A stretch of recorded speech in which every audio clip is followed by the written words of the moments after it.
estamos iniciando a nossa aula número 276 do nosso curso Filosofia Espírita, Interpretação dos Evangelhos segundo o Espiritismo. Peço para vocês clicarem e se inscreverem no curso, recebendo, tão logo suba para o YouTube, o aviso da sua entrada. Esses últimos blocos nós temos estudado a saga de José e as relações de José com seus irmãos, seus 11 irmãos, todos filhos de Jacó, à luz da doutrina espírita, tendo por base provações referentes à vida presente, expiações, provações, dificuldades e outros referentes à vida passada, como bem consigna no Espiritismo. Então, nós vamos recapitular alguns aspectos da aula anterior e eu gostaria de sinalizar para vocês a importância de vocês entenderem os conceitos e a inteligência desse movimento de provas, expiações, provações, reparações, essa inteligência como se fosse um processo de uma engrenagem. Porque se vocês ficarem apenas adstritos à prece, ao lado religioso, ao pedido de piedade, de misericórdia de Deus, vocês obliterarão a sua capacidade racional de entender essa movimentação. Não é que Deus não vai assistir vocês, Ele vai assistir vocês de acordo com as suas próprias leis. As leis de Deus não são violáveis, nem pela prece, nem pela misericórdia, nem pela graça, nem por uma benesse excepcional. Não são. Essas leis de Deus seguem o seu curso. E elas foram feitas, estabelecidas, para a própria evolução do homem, ou seja, para a sua própria aquisição moral e intelectual e culminando no objeto fim da própria encarnação do homem, o objeto fim da criação do homem, que é a sua felicidade. Então, essas leis que parecem para muitos, em muitos momentos de crise, de dor, de perda injustas, elas, no fundo, elas têm um conduto, uma linha de pensamento inteligente e justa, muito embora o homem não consiga entender. Mas o Espiritismo pode ajudar vocês a entender esses conceitos de justiça e esses conceitos ligados às leis divinas, entendendo melhor as provas, provações e outras dificuldades que a natureza do homem passa aqui na Terra. De toda forma, nós vamos recuperar algumas tabelas, alguns gráficos que nós fizemos na aula 275 para que a didática se faça mais presente. Primeiro, a dinâmica da psicologia do fracasso. Por que o cara fracassa? Por que ele é um loser man? O que está acontecendo com ele? Por que ele não acerta nas coisas? Aqui na psicologia, na dinâmica da psicologia do fracasso à luz da doutrina espírita, nós vemos um homem aqui como um construtor do seu próprio infortúnio. Quer dizer, de acordo com a lei da causa e efeito, um homem que constrói a sua felicidade ou a sua infelicidade. Então nós temos que partir que o agente único, individual, próprio, do nosso quadro de saúde ou de doença, de felicidade ou de perdas, de frustrações ou de gratificações, esse único agente parte de nós próprios. Nós temos que assumir isso e não projetar a responsabilidade e a culpa dos nossos atos para terceiros, para a sociedade, para o próximo, ou mesmo no momento de revolta maior para a injustiça divina, para Deus, que é injusto. Isso não existe. Então nós temos que entender esse conceito e essa inteligência. Quando nós entendemos o conceito da inteligência, todo esse processo que nós passamos na Terra fica de uma compreensão muito fácil, transparente e clara, e bem explícita, por sinal. Então, é nessa dinâmica do fracasso que acontece. O homem é imprevidente, ele é orgulhoso, ele é ambicioso, ele é uma pessoa indisciplinada, ele é preguiçoso e ele é negligente. Enfim, quando ele atua dessa maneira imprevidente, orgulhosa, ambiciosa, querendo dar um passo maior do que pode, sendo indisciplinado, não tendo um horário e metodologia para o seu trabalho, sendo preguiçoso, ficando no sofá, inerte, sem nenhuma atividade, numa inação total, ou é negligente ou faz as coisas de uma maneira inconsequente, irresponsável e sem maior comprometimento com o sucesso do seu trabalho, ele traz para si os efeitos da imprevidência, do orgulho, da ambição, da indisciplina, da preguiça e da negligência. Né? Então, são causas atuais de infortúnio da vida presente. Da vida presente. Então, a resultante de todas essas ações dele alcançam o quê? Os seus males. E esses males têm que ser o quê? Têm que ser suprimidos do destino do homem.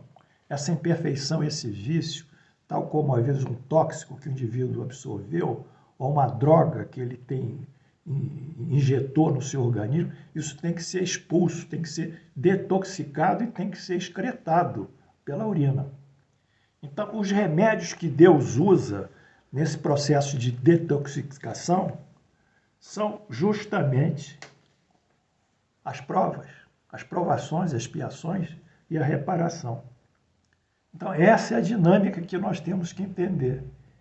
Agora, para o homem como nós, o homem comum, muitos homens, é menos humilhante negar tudo isso, colocar a responsabilidade aos terceiros, é politicamente correto, é o outro que é responsável, é o outro que fez isso, é o outro que me humilhou, e vai por ali, atacando os outros, o outro é responsável pela minha infelicidade. Enfim, ele constitui um mecanismo de defesa que é marcado pela negação das suas próprias ações e dos efeitos decorrentes dessas ações que são o seu próprio sofrimento. Ele projeta a culpa no terceiro.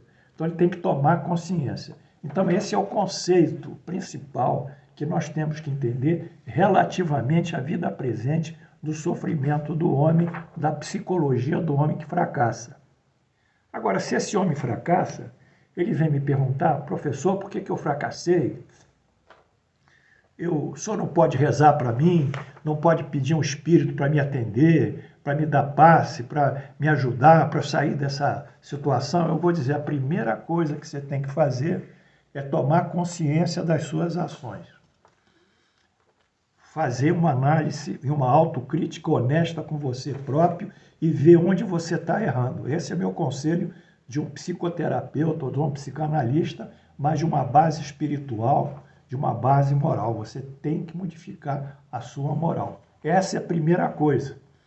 Mas os palestrantes espíritas, os centros espíritas, não vão dizer isso, que você tem que modificar a moral. Eles vão dizer como conseguir a felicidade, como buscar novos trabalhos, como superar as suas frustrações, qual é a medicina do futuro. Então, sempre num quadro utópico de promessas, de expectativas criadas pelaquela plateia ingênua, ignorante, por sinal, que não vai entender realmente isso, vai seguir essas coisas. Eu estou rezando, não adianta, nada se modifica, eu vou ao centro espírita toda semana, eu tomo passe, eu boto roupa branca e nada se modifica. Não vai se modificar.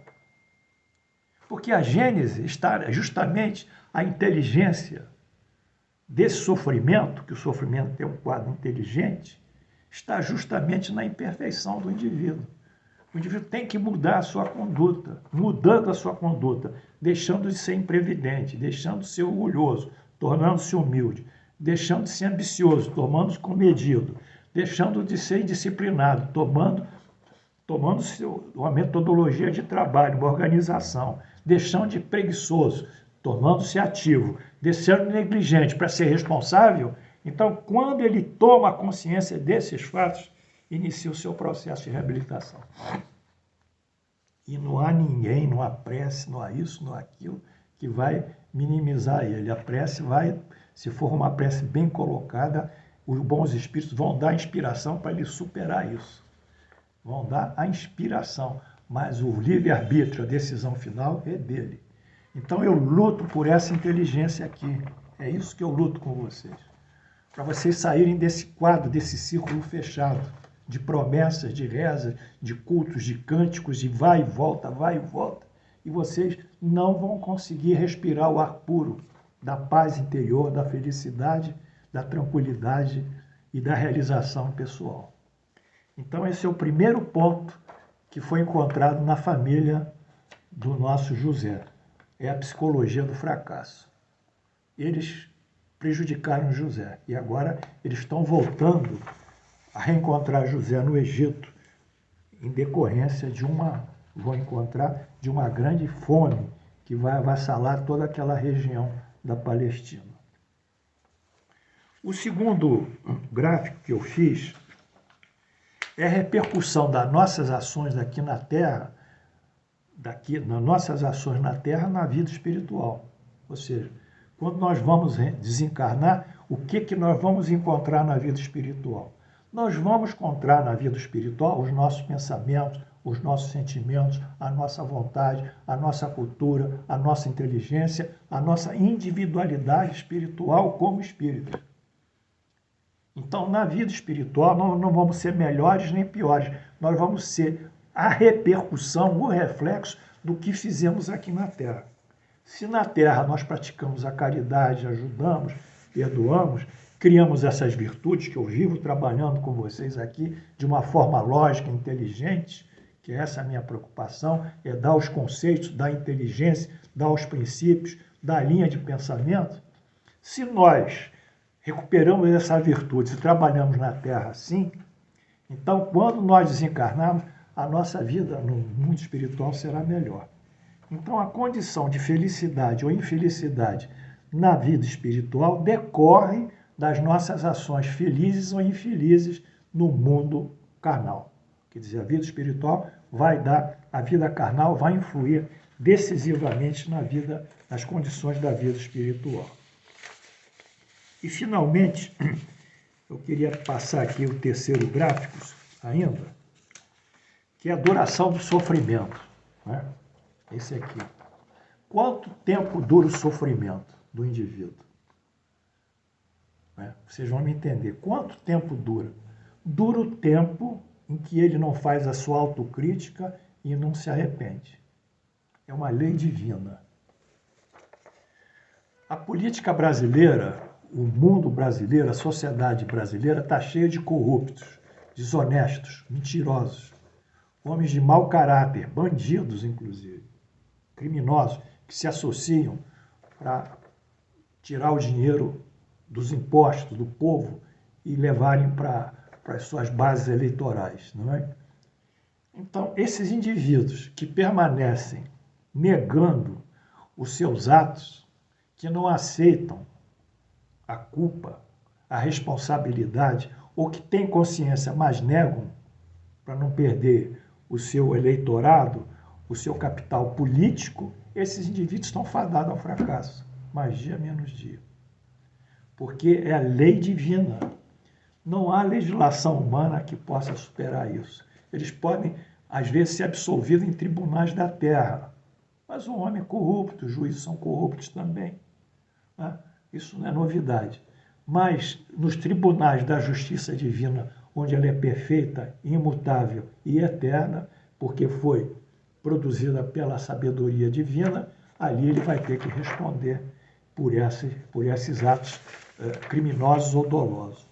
Então, quando o indivíduo comete uma falta, ele incorre numa contrapartida que é a punição dessa falta.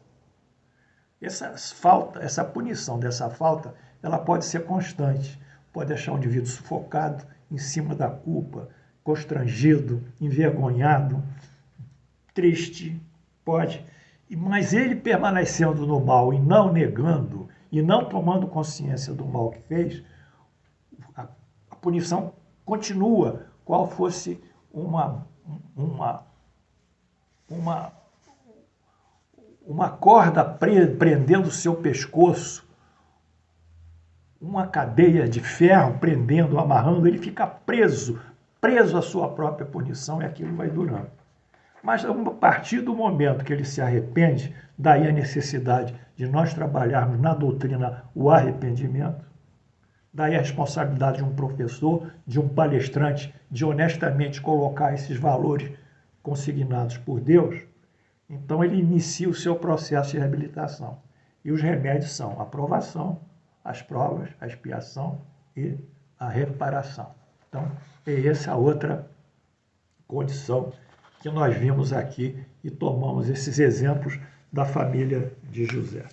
Bem, essa foi a aula anterior, a 275, que eu recapitulei. Vamos à de hoje, a 276, dentro da possibilidade do nosso tempo. Espero que vocês estejam gostando, né? Outro dia um aluno me mandou um e-mail dizendo: professor, o senhor está dando muita aula, o senhor tem que parar de dar tanta aula, não consigo acompanhar o senhor. Eu achei graça. Eu achei graça o seguinte, porque essas aulas, parece que sou eu responsável por elas, eu sou o corresponsável. Eu tenho comigo os espíritos que querem que eu dê aula. Então, se eu paro um pouco, eles vêm em cima. E eu me lembro quando eu estudava na faculdade, eu recebi um catatal assim de matéria para estudar em 5, 6 dias, tinha que estudar aquilo, me afogar naquilo. Quer dizer, sem esforço, sem dedicação, não há progresso.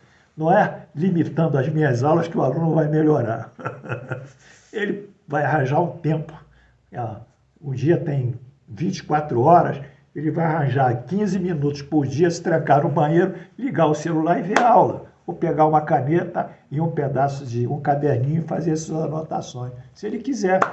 Mas eu não posso limitar minhas aulas em função das limitações ou do interesse dos alunos que não querem estudar tanto. Bom, mas vamos lá, pessoal, isso é verdade. Aula 276. Cada um é responsável apenas pelas suas faltas pessoais. Quer dizer, nós somos responsáveis pelo aquilo que nós fazemos. Nenhum de nós carrega a falta dos outros, a falta de outrem, a menos que tenha dado lugar a tal falta, provocando-a pelo exemplo, mau exemplo meu, ou impedindo o quê? Que o mal tivesse agindo e eu não impedi o mal. Quer dizer, eu sou omisso em relação ao mal, eu dou um mau exemplo. Então, eu contraio pela lei da causa e efeito uma punição para mim. Responde-se não somente pelo mal que se fez, mas também pelo mal que se poderia fazer e não, pelo bem que se poderia fazer e não fez. Quantas pessoas não fazem o bem que não podiam fazer?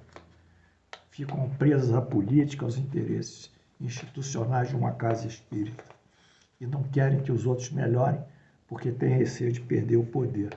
Quantos, né? Então, eles vão ser chamados à atenção. É assim, por exemplo, que o suicida é sempre punido, porque ele se suicidou-se.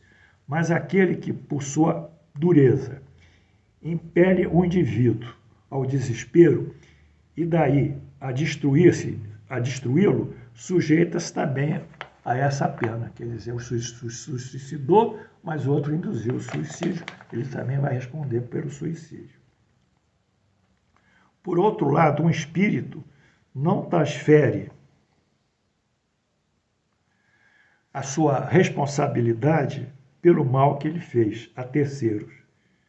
Portanto, inexiste hereditariedade do pecado, como a Igreja Católica propõe, desde o pecado original, que é o pecado de Adão e outras religiões. Não existe isso.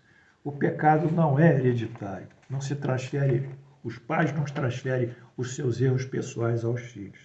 Isso está aqui em Ezequiel 18,20. A alma que pecou morreu ela mesma. O filho não levará a injustiça do pai, e o pai nada levará da injustiça do filho. A justiça do justo é sobre ele, e a impiedade do injusto, é também sobre ele. Portanto, nesse contexto aqui, nós temos a repercussão das faltas. Essas faltas são individuais, elas não se transferem para terceiros.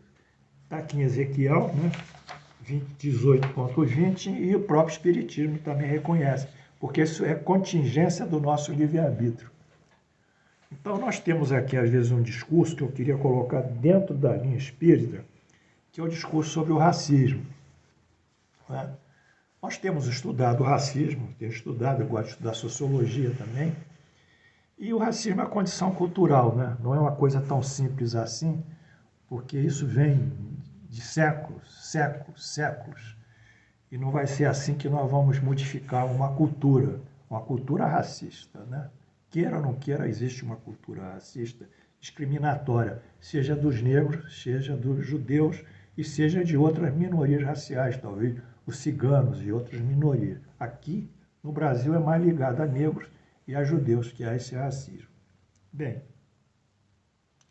mas, de toda forma, aquele que cometeu o seu ato racista, ele, aquele pai ou aquele avô, não vai transferir a responsabilidade do racismo para o seu filho. Não existe. Então, a gente tem tido um discurso político que diz o seguinte, que nós temos uma dívida, eu, Paulo, tenho uma dívida relativamente ao meu avô ou meu bisavô, que foi um português, era português, ou tataravô, que era português, tem uma família de portugueses, naturalmente eram fazendeiros e racistas. Então, lá o que o meu tataravô fez de errado, esse erro, eu tenho uma dívida contraída, transmitida por herança do meu bisavô a mim próprio. Não é assim. O Espiritismo não aceita esse discurso. Mas ele sabe que o meu bisavô, o meu tataravô, ele, como vou dizer, fez uma casa cheia de pinturas racistas, toda estourada, perseguida, cheia de cadeias, cheia de objetos de tortura, de servidão.